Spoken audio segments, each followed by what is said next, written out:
असं शासनाने घोषणा केली, पण अजून एकही अतिवृष्टीमध्ये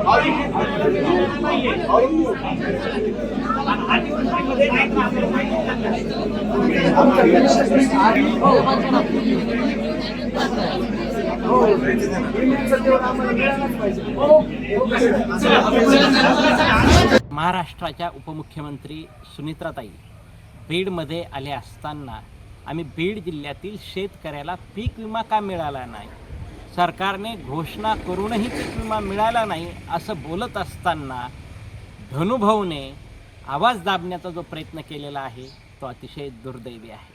शेतकऱ्याच्या हक्काचा पीक विमा का मिळत नाही आणि तो शेतकऱ्याला दिला पाहिजे याच्यासाठी आलो. पण त्या ठिकाणी शेतकऱ्याच्या विषयावर बोलत असताना शेतकऱ्याचा आवाज दाबण्याचा जो प्रयत्न केलेला आहे तो अतिशय दुर्दैवी आहे. अशाने शेतकऱ्याचा आवाज दाबणार नाही, तो याच्यापेक्षाही उफळून पुढे येईल.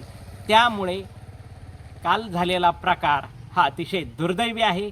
शेतकरी हक्क मोर्चा या प्रकाराची निंदा करतो.